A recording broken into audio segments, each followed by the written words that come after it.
I found the group chat where my fiancé called me his backup plan while planning to propose to his ex at our engagement party. 20 minutes later, I was on the phone with my mentor, accepting her son's marriage proposal from 3 years ago, the one I'd rejected because I was loyal to a man who was shopping for my replacement. Sometimes the universe has a twisted sense of humor, but this time it was laughing with me. The rooftop venue looked like something out of a magazine. Twinkling lights strung between modern steel beams, Manhattan's skyline glittering in the distance, and enough white roses to make a Pinterest board jealous. I adjusted my emerald green dress for the 100th time, the silk clinging to my nervous energy as I surveyed what was supposed to be the most magical night of my life. "Emma, breathe," I whispered to myself, practicing the surprised expression I'd need when Marcus finally proposed. 3 years together, and tonight was the night. I could feel it in the way he'd been acting all week. Secretive phone calls, mysterious errands, that barely contained excitement that made him bounce on his toes when he thought I wasn't looking. "You look gorgeous, but you're vibrating like a hummingbird," Riley observed, appearing beside me with 2 champagne flutes. My best friend since college had that skeptical expression she reserved for Marcus, though she was trying to hide it behind her smile. "I'm just excited," I said, accepting the glass. 3 years, Riles. He's finally ready." Riley's pause lasted a beat too long. "And you're sure you're ready too?" Before I could answer, a warm hand touched my shoulder. "Emma, darling, you look radiant." Dr. Sarah Chin, my former psychology professor turned mentor, pulled me into a gentle hug. At 55, she had the kind of timeless elegance that made everyone around her feel more sophisticated just by proximity. "Dr. Chin, I'm so glad you could make it." The relief in my voice was genuine. Having her here felt like having a safety net, though I couldn't quite explain why I needed one. I wouldn't miss it for the world. "Where's the man of the hour?" I glanced around the venue, which was filling with our friends and family. "Taking a business call as usual. You know how it is with the startup, investors never sleep." Dr. Chen's expression shifted slightly, that subtle therapist look that said she was filing away information. "Of course. Well, David sends his congratulations from London. He's designing a sustainable housing project there, but he wanted you to know he's thinking of you." "David." The mention of her son always made my chest tighten with something I refused to name. 3 years ago, when I was just starting to get serious with Marcus, David had asked me out. Not just out, he'd been preparing to propose after months of what felt like the most natural connection I'd ever experienced. But I was loyal to Marcus, committed to making our relationship work, so I gently turned David down. "That's sweet of him. How's the project going?" "Beautifully. He's creating these amazing modular homes that can be assembled anywhere, completely sustainable. He says it's the most fulfilling work he's ever done." He paused, studying my face. "He's coming back to New York next month, actually. Opening a branch of his firm here." My heart did something complicated, but before I could respond, Marcus appeared at my elbow. "Ladies. Sorry, emergency call from the investors." He kissed my cheek, but I noticed he kept his phone clutched in his hand like a lifeline. "Marcus." Dr. Chin nodded politely. She'd never warmed to him, and Marcus had always been slightly intimidated by her PhD and general aura of seeing through everyone's nonsense. "Professor Chin, great to see you. Thanks for coming tonight." His smile was perfect, the one he used in business meetings and on social media. "Emma, babe, can you handle things for a few more minutes? James needs to discuss the Series B funding, and you know how these things go." I felt my smile falter slightly. "Tonight? Can't it wait until tomorrow? You know how it is, babe. Success doesn't take nights off." He was already backing away, phone pressed to his ear again. 20 minutes, tops. Then I'm all yours."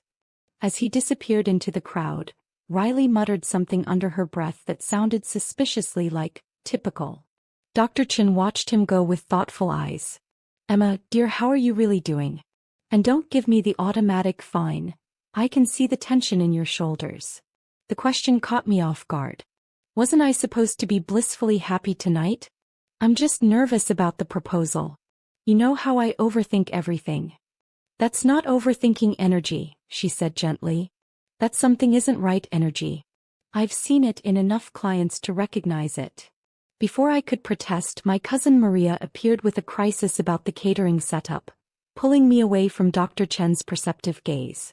But her words lingered as I handled the small emergencies that seemed to multiply whenever Marcus wasn't around to help.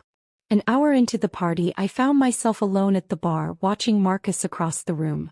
He was deep in conversation with his business partner James, both of them hunched over Marcus's phone like they were planning a military operation. The investors could really call tonight of all nights? That's when I saw it. Marcus's second phone, the one he claimed was just for backup, sitting forgotten on the bar counter. The screen lit up with a message notification and curiosity got the better of me. The notification preview made my blood freeze. Boys' night strategy. Marcus, so when are you finally ditching the backup plan? My hand trembled as I picked up the phone, muscle memory typing in his passcode. Our anniversary date. The group chat opened and my perfect world began to crumble, one devastating message at a time. The phone felt like it was burning in my hands as I scrolled through messages that shattered everything I thought I knew about my life. The group chat had 4 participants. Marcus, his business partner James, his college friend Derek, and someone named Soph, whose profile picture made my stomach drop. Sophia Richardson, his ex-girlfriend from business school. Marcus, keeping Emma warm while Sophia finishes her messy divorce. The backup plan is working perfectly. James, dude, that's cold even for you. She's planning your engagement party. Marcus, Emma's useful. Good for the image, investors love stable relationships. But Soph is the real deal. Family money, connections, actual ambition. Derek. What happens when backup plan finds out she's been keeping your bed warm for 3 years? Marcus, she won't. Emma's too naive to suspect anything. Besides, I'm proposing to Soph tonight at Emma's own party. Poetic justice, right? The champagne flute slipped from my numb fingers, shattering against the marble floor. The sound barely registered over the roaring in my ears. I kept reading, each message a knife twisting deeper. Soph. Can't wait to see her face when you get down on one knee for me, instead smiling face with horns, the ring better be worth the wait. Marcus, same ring I showed Emma at Cartier. She pointed it out herself, said it was her dream ring. Funny how dreams change. Screenshots followed. Ring shopping photos from last month, when Marcus claimed he was viewing office spaces. Photos of him and Sophia at restaurants I recognized. The same restaurants where he'd told me he was having boring business dinners. Hotel receipts. Vacation planning for a trip to Tuscany that I thought we were taking for our honeymoon. My legs gave out and I sank onto a nearby bar stool, gripping the phone like evidence in a crime scene. 3 years. 3 years of I love you, and just need to get the company stable, and you're my forever. 3 years of me defending our slow timeline to my family, assuring them Marcus was just cautious, that he wanted everything perfect before proposing. Marcus, Soph's divorce finalizes next week. Perfect timing. Dump the backup, upgrade to first class. Derek, you're going to destroy her, man. Emma actually loves you. Marcus, Emma loves the idea of me. She'll find some nice, boring guy who wants kids in a suburban house. I'm doing her a favor, really. The casual cruelty of it hit me like a physical blow. I pressed my hand to my mouth, fighting waves of nausea. Around me the party continued. My family laughing, Marcus's colleagues networking, everyone celebrating what they thought was the prelude to my engagement. The irony would have been hilarious if it wasn't destroying my life. I scrolled further back, finding months of coordination. Planning their affair around my work schedule. Sophia sending photos of apartments she wanted to share with Marcus. Our dream apartment that I thought we were saving for together. Messages about how long they'd have to play house with me before making their move. Soph, 2 more months of watching her plan our engagement party. The girl has good taste, I'll give her that. Marcus, she's basically planning her own funeral face with tears of joy. Speaking of which, did you see her Instagram post about manifest your dreams? If only she knew what I was manifesting. My hands shook as I screenshotted everything, muscle memory taking over while my conscious mind reeled. Evidence. I needed evidence because no one would believe this level of calculated betrayal. My phone buzzed with the transfer notifications, dozens of screenshots documenting 3 years of lies. The worst part wasn't even the cheating. It was the premeditation. The group chat went back 18 months. 18 months of them laughing at my devotion, my trust, my planning our future while they planned my humiliation. They'd turned my love into a joke, my loyalty into stupidity. I looked across the room where Marcus was still deep in conversation, occasionally glancing my way with that fond smile I'd thought meant love. Now I recognized it for what it was, the indulgent look you give a pet that's performing a particularly amusing trick. Emma. My cousin Maria appeared beside me, concern creasing her features. You look like you've seen a ghost. What happened to your champagne? I glanced down at the broken glass being swept up by a server, then back at the phone in my hands. I need air, I managed, my voice sounding foreign to my own ears. Honey, you're white as a sheet. Should I get Marcus? No. The word came out sharper than I intended. No, don't get Marcus. Just give me a minute. I stumbled toward the venue's bathroom, locking the door behind me and staring at my reflection. The woman in the mirror looked exactly the same as she had an hour ago. Same carefully styled hair, same hopeful expression, same emerald dress chosen specifically because Marcus once said it brought out my eyes. But everything else had changed. 3 years of my life. 3 years of turning down other opportunities, other men, other possibilities because I was building something with Marcus. 3 years of being someone's backup plan while thinking I was their first choice. My phone buzzed. A text from Marcus. Almost done with this call, babe. Hope you're ready for the surprise of your life, winking face. I stared at the message, then started typing, "Oh, I'm ready." I splashed cold water on my face, watching mascara streak down my cheeks like war paint. The bathroom mirror reflected a woman I barely recognized, hollow-eyed, shaking, but with something new burning beneath the devastation. Rage maybe. Or clarity. When I emerged, Dr. Chen was waiting by the bathroom door like she'd been stationed there. Her therapist instincts had always been uncanny, but this felt like divine intervention. Emma. Her voice was soft but commanding. We need to talk. Now.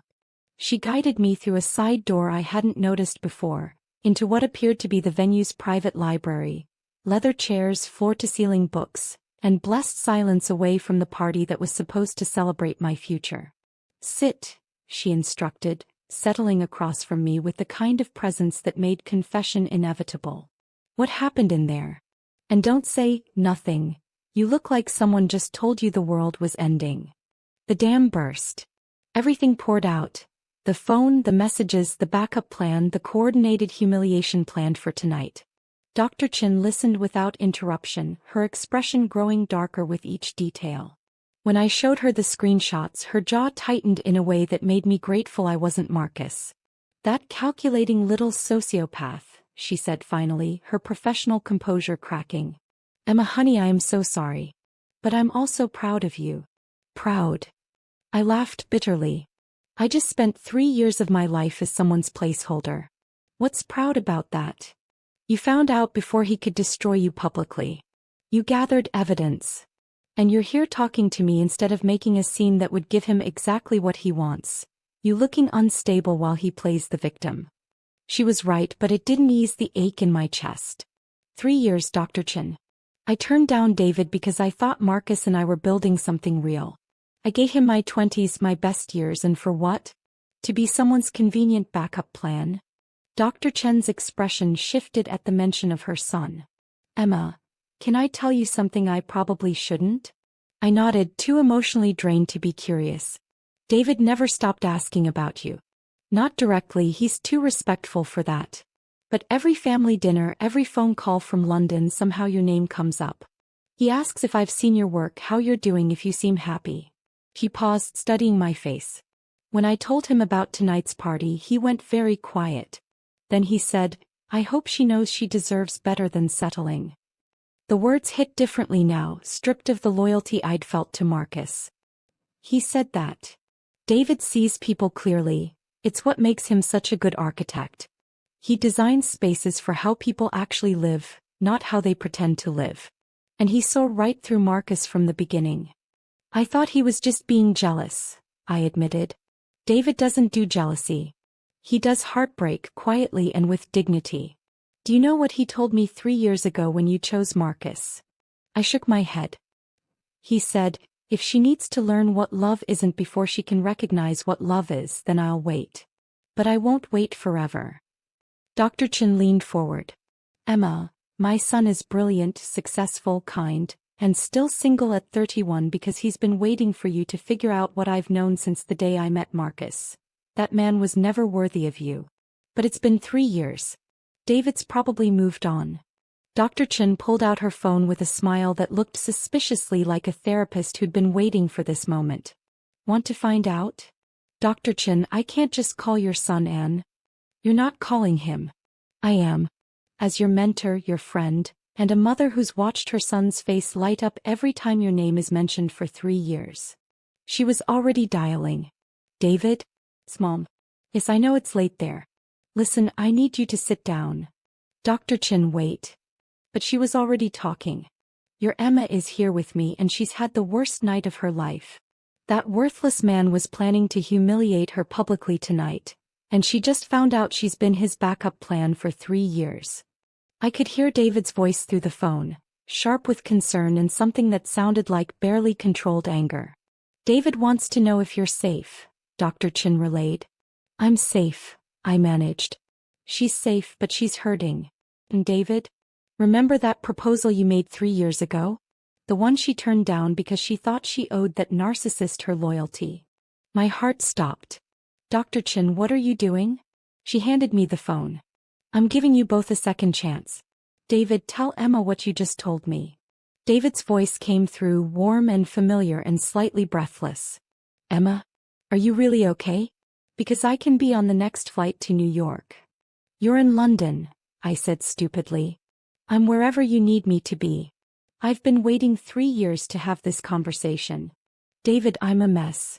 I just found out my entire relationship was a lie and... Emma. His voice was gentle but firm. 3 years ago I asked you to marry me and you said you couldn't because you owed Marcus your loyalty. Do you still feel like you owe him anything? Through the library window I could see Marcus holding court with investors, probably preparing for his grand proposal to Sophia. The backup plan was about to be discarded and he had no idea I knew. No, I whispered. I don't owe him anything. Then marry me instead. The words hung in the air like a challenge to the universe itself. Through the phone I could hear David's breathing, steady and patient, while my own heart hammered against my ribs. David, are you seriously proposing to me over the phone while I'm hiding in a library at my engagement party? The absurdity of it hit me and I started laughing. Not the bitter laugh from earlier, but something lighter, almost hysterical. Technically, I proposed 3 years ago, he said, and I could hear the smile in his voice. I'm just asking if your answer has changed. Dr. Chin was watching me with the intensity of a scientist observing a crucial experiment. Put him on speaker, she whispered. David, your mom wants you on speaker. Hi, Mom. Are you orchestrating this? I'm facilitating, Dr. Chin said primly. There's a difference. Now tell Emma about the house. Mom. The house, David. A pause, then David's voice, softer now. Emma, remember when we talked about what we wanted in a home? That weekend 3 years ago when we drove up to the Hudson Valley? I remembered. It was right before Marcus had started getting serious about exclusivity, when David and I had spent a perfect Saturday wandering through small towns, talking about everything and nothing. The yellow house with the wraparound porch. I bought it, he said quietly. 6 months ago. It needed work and I've been renovating it every weekend I'm home from London. The kitchen has those glass front cabinets you loved and I extended the back porch so it overlooks the river. My breath caught. David. I know how it sounds, but I'm an architect, Emma. I plan for the future I want to build. And every room in that house was designed with the hope that someday you'd realize Marcus didn't deserve you. Dr. Chin reached over and squeezed my hand. Tell her about the ring, she prompted. Mom. Tell her. Another pause. There's a ring. It's been in my family for 4 generations. My great-grandmother wore it when she came to America from Hong Kong. My grandmother wore it through World War II. My mother wore it until she and Dad divorced. It's been waiting in my safe for 3 years. I felt tears starting again, but these were different. David, this is crazy. You can't just hold your life on pause for someone who rejected you. I didn't hold my life on pause. I built an international career, traveled the world, designed buildings in 12 countries. But I never stopped believing that the best part of my future was waiting for you to realize you deserved better than settling. Through the library window, I could see Marcus gesturing animatedly to James, probably discussing his master plan for tonight's surprise. The contrast was staggering. Marcus, who'd spent 3 years lying to my face, and David, who'd spent 3 years quietly hoping for a chance to love me properly. "You're in London," I said, grasping for practical objections. "My project here wraps up next week. I was already planning to move back to New York permanently. The housing project I'm designing just got approved for a pilot program in Brooklyn. Sustainable, affordable housing for young families. It's everything I've been working toward. But your career will be better in New York with you. Emma, I've spent 3 years building a life that would be worthy of you. I'm ready now in ways I wasn't before." Dr. Chin was practically vibrating with suppressed excitement. "David, tell her about the timeline." "What timeline?" I asked. "I land at JFK at 11:47 p.m. I can be wherever you are by 1 a.m. With the ring, with a real proposal, with everything Marcus should have given you but was too selfish to appreciate." "This is insane," I whispered, but even as I said it, something inside me was unfurling. Hope, maybe. Or recognition of what I'd been missing all along. "Emma." David's voice grew serious. "I know this timing is terrible. I know you're hurt and confused and probably wondering if you can trust your own judgment. But I also know that 3 years ago, you chose loyalty to someone who didn't deserve it over the possibility of something real with someone who did. Don't make the same mistake twice." "What are you saying?" "I'm saying that in about 30 minutes, Marcus is going to humiliate you in front of everyone you care about. You can let that happen, or you can take control of your own story. You can walk out there as his discarded backup plan, or you can walk out there as the woman who just accepted a proposal from a man who's been designing your future together for 3 years. My phone buzzed with a text. "Marcus, 5 minutes, babe. Get ready for the surprise of your life. Gemstone." I showed the text to Dr. Chin, who rolled her eyes so hard I worried she'd strain something. "Emma." David's voice was gentle but urgent. "What do you say? Will you marry me instead?" Outside the library, I could hear the party getting louder, Marcus probably gathering everyone for his grand moment. In a few minutes he'd take the microphone, get down on one knee, and propose to Sophia while I watched my life implode. Unless I chose differently.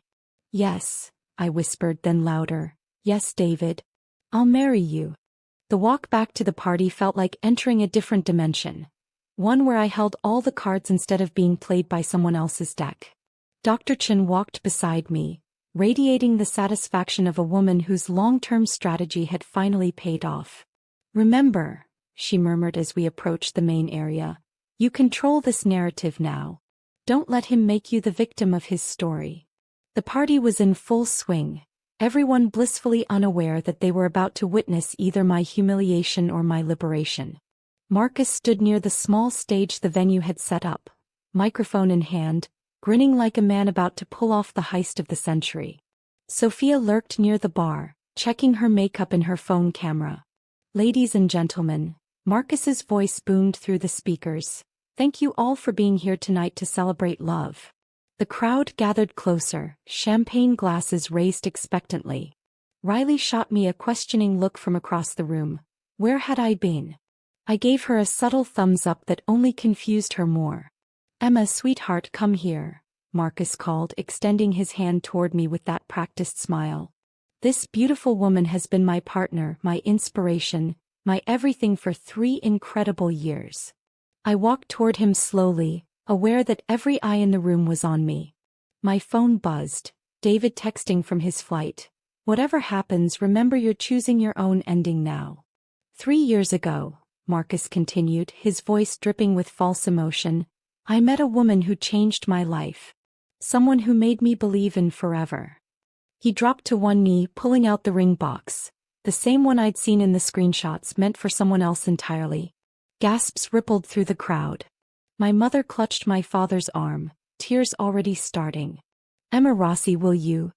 "Actually," I said, my voice cutting clearly through the microphone's range, "I have something to share first." Marcus's confident expression flickered with confusion.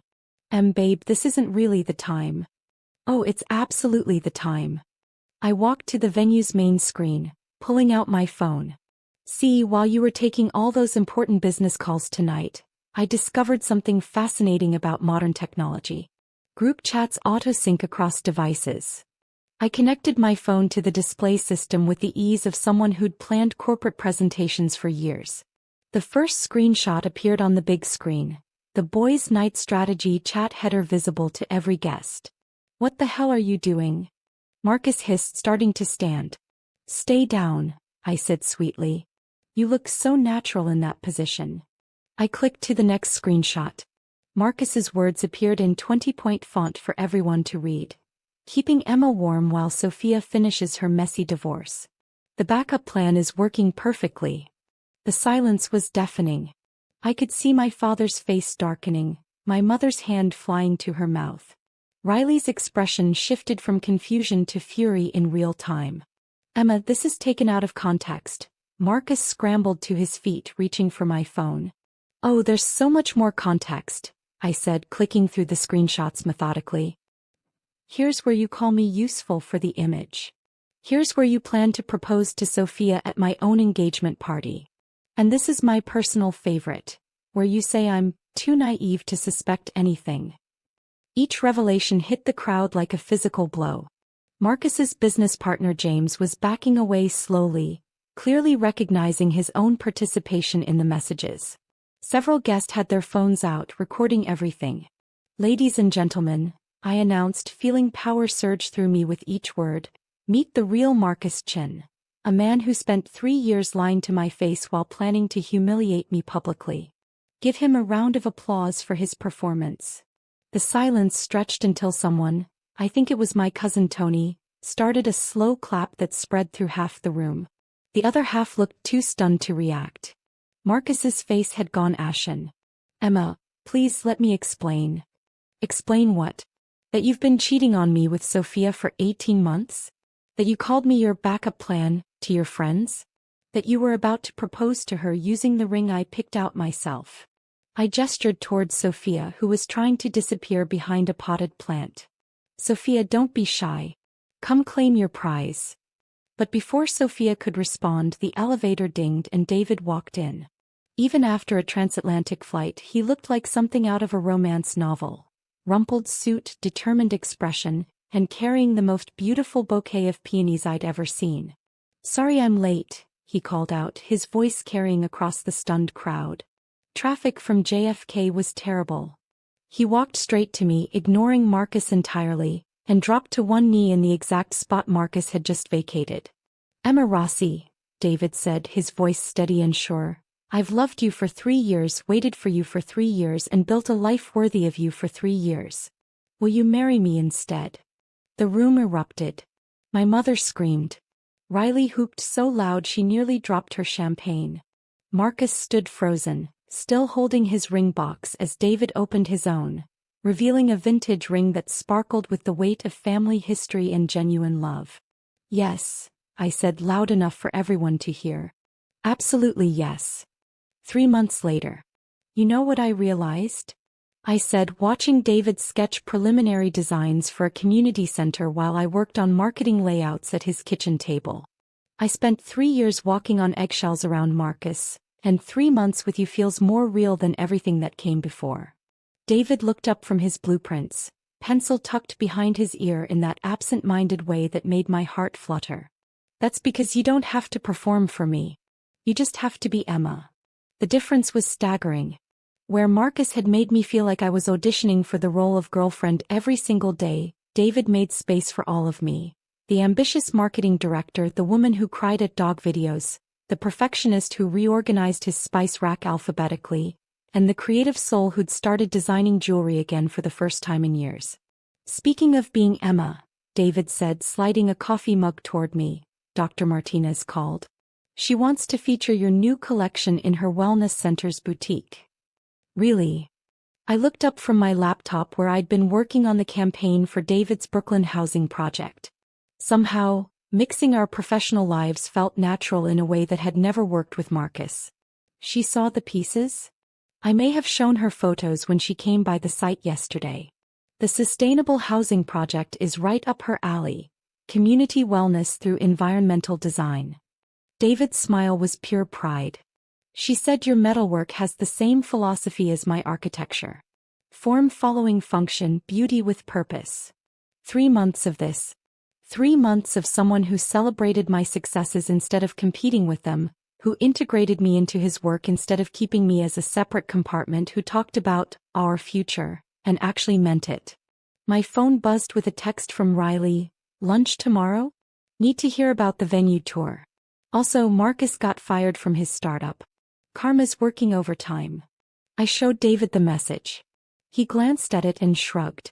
Should I feel sorry for him? Do you? I feel sorry for whoever hires him next.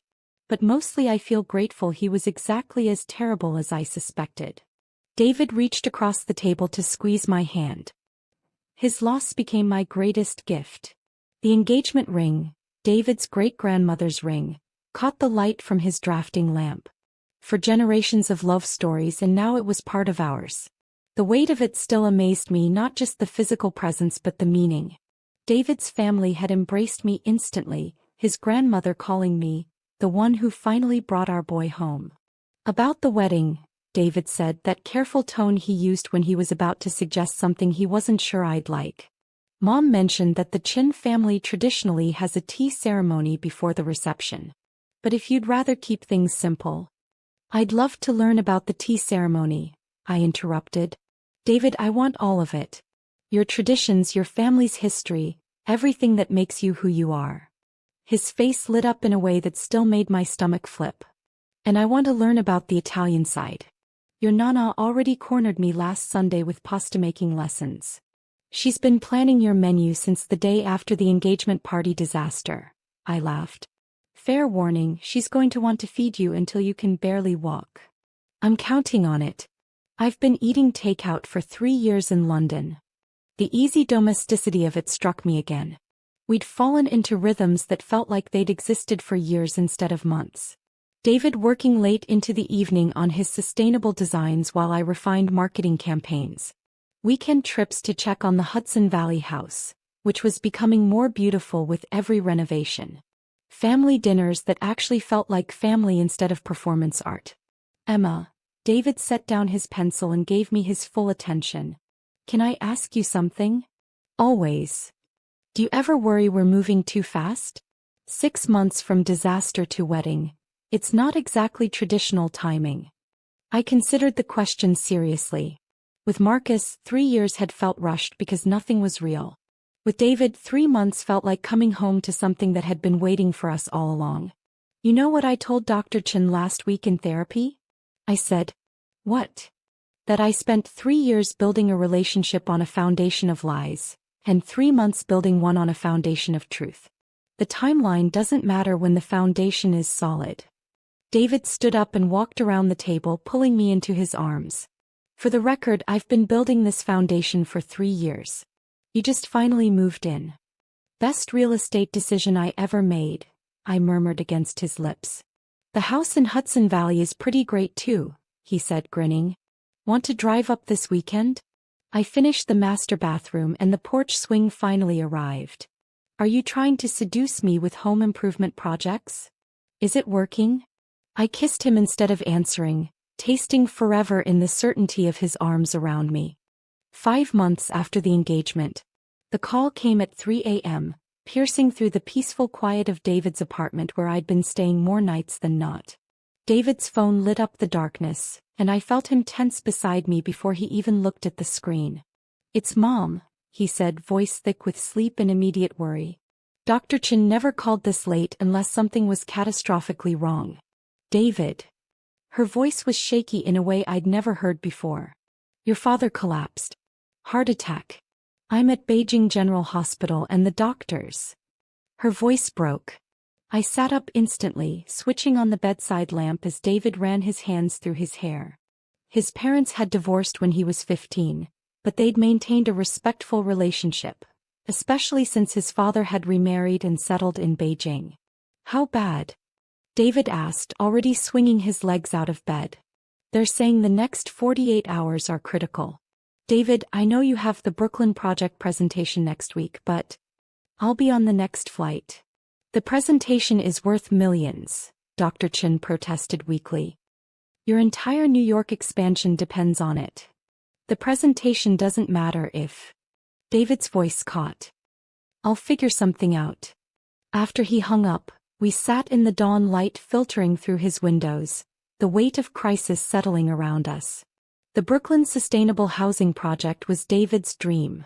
Affordable, environmentally conscious homes for young families.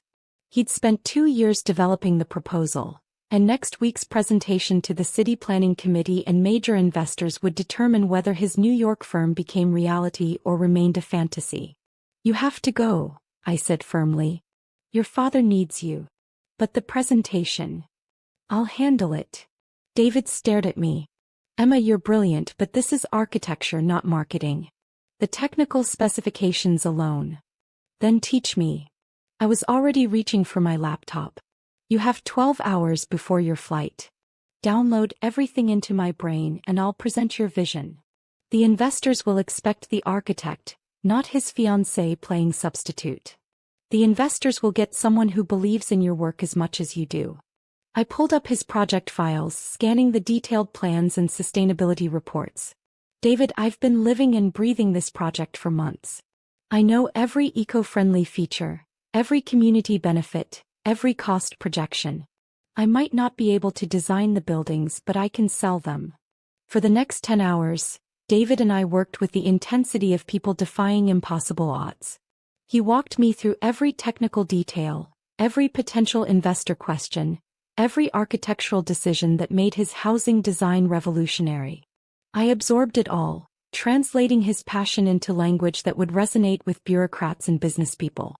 The modular design reduces construction waste by 60%, I practiced, pointing to the digital mock-ups. The integrated solar panels and rainwater collection systems make each unit energy positive within 3 years. And if they ask about scalability? Phase 1 is 50 units in Brooklyn.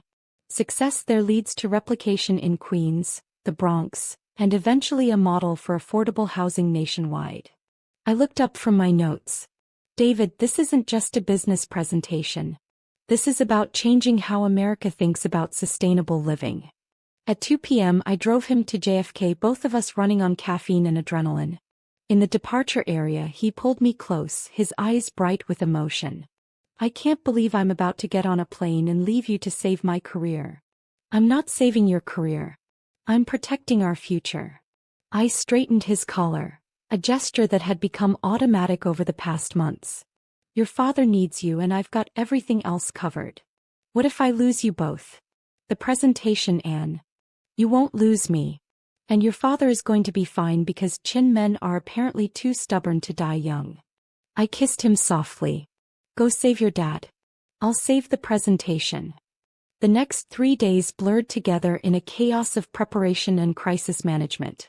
David's team rallied around me with touching loyalty, helping refine presentation materials and coach me through architectural terminology. Dr. Chin called with updates. His father was stable but critical. David was handling medical decisions and family coordination. Meanwhile, Marcus, in a move that proved he was exactly as petty as I'd always suspected, started spreading rumors through industry contacts that David's firm was unreliable, that I was an unqualified substitute who'd embarrass everyone involved. Let me handle Marcus, Riley said when I told her about his sabotage attempts. I've been waiting 5 months for the perfect revenge opportunity. What did you have in mind? Riley's smile was predatory. Social media is forever, and Marcus's group chat screenshots are about to go viral in some very professional circles. The morning of the presentation, I stood in front of the mirror in David's apartment, wearing my most professional suit and the engagement ring that had become my talisman. My phone buzzed with a message from Beijing. Dad's stable. Surgery went well. Presenting from the hospital waiting room via video call. You got this. I love you. I walked into that conference room knowing I wasn't just presenting David's architectural vision. I was proving that love means showing up when everything's on the line. The conference room at City Hall was intimidating. 30 people in expensive suits, tablets and portfolios spread across a mahogany table that could have doubled as a landing strip.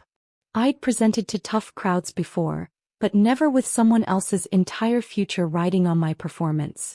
Ladies and gentlemen, I began, my voice steady despite my racing heart. I'm Emma Rossi, representing Martinez Sustainable Architecture. My fiancé David Martinez is currently in Beijing with a family medical emergency, but his vision for affordable, sustainable housing deserves to be heard today. The projection screen lit up with David's architectural renderings, beautiful, functional homes that looked like hope made concrete and steel. I clicked through the presentation we'd rehearsed together, feeling his passion flow through every word. Traditional affordable housing fails because it prioritizes cheap over sustainable.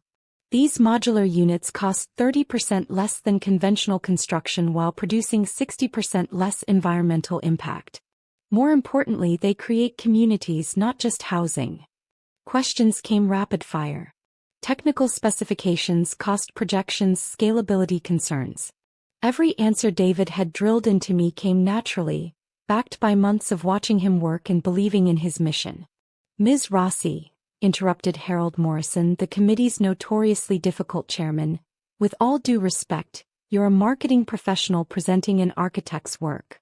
How can we trust that you understand the structural integrity of these designs? Before I could answer, my laptop chimed with an incoming video call. David's face appeared on screen, exhausted but alert, with a hospital room visible behind him. Mr. Morrison, David's voice carried clearly through the speakers. I've been listening from Beijing. Emma understands my work better than most architects understand their own. She's lived these designs, contributed to their development, and knows every detail because she helped create them. The room stirred with surprise. Morrison leaned forward. Mr. Martinez, how is your father? Stable, thanks to excellent doctors and the fact that Chin men are apparently too stubborn to die. David's smile was tired but genuine. But I wanted to tell you all something Emma's too modest to mention. The community outreach strategy that makes this project unique? That's hers. The marketing approach that will make sustainable housing desirable instead of just necessary? Also hers. You're not just getting my architectural vision, you're getting our partnership. I felt tears prick my eyes. Even from thousands of miles away, David was protecting and supporting me. The question isn't whether Emma can represent my work, David continued. The question is whether you're ready to invest in housing that will change how America builds communities. 2 hours later, I walked out of City Hall with preliminary approval and a development timeline that would make David's sustainable housing dream reality within 18 months. My phone was buzzing with congratulations from his team, but I was already calling Beijing. We got it, I said when David answered. Preliminary approval, funding commitments, everything. Emma. His voice was thick with emotion. I don't even know how to thank you. Marry me faster, I said, surprising myself with the words. David, life is unpredictable and sometimes brutal. I don't want to wait 6 more months to be your wife. Are you proposing to me from a City Hall hallway? I'm proposing we stop waiting for perfect timing and start building our life together now. 2 weeks later. The wedding wasn't what either of us had originally planned, but it was perfect in ways we hadn't imagined. David's father, recovering but determined, attended via video call from Beijing. Dr. Chin officiated with a license she'd acquired online specifically for the occasion. The Hudson Valley House provided the backdrop, our wraparound porch overlooking the river, early autumn leaves creating nature's confetti. I've seen a lot of love stories in my practice, Dr. Chin said as we stood before our small gathering of family and closest friends, but I've never seen 2 people who so clearly bring out the best in each other. David's vows made me cry. I made him laugh. When we kissed as husband and wife, our small crowd erupted in cheers that echoed across the river valley. The reception was pasta and wine and stories from both families, David's grandmother teaching my nana card games while our fathers debated architecture and my mother planned to redecorate every room in our house. No regrets? David asked as we swayed on our porch later, string lights twinkling overhead and our family's laughter drifting from inside. Only one, I said, adjusting his bow tie. What's that? I wish I could go back and thank Marcus. David raised an eyebrow. Really? His betrayal led me here. To you, to this life, to knowing what real love feels like. I looked around at our home, our families, our future spreading out like blueprints made real. Sometimes the worst thing that happens to you becomes the doorway to the best thing. In that case, David said, spinning me under the stars, here's to backup plans that become first choices. Here's to finding your true north, I whispered against his lips, knowing I was finally completely home. 1 year later, as I watched David teach our 6-month-old daughter to stack building blocks while explaining architectural principles, I realized some love stories don't begin with meet cuties or perfect timing. Sometimes they begin with betrayal and heartbreak, with phones left unlocked and group chats that reveal ugly truths. But the best love stories, the ones worth waiting for, begin when you finally stop settling for anything less than someone who sees your worth and chooses to build a life worthy of it. The end.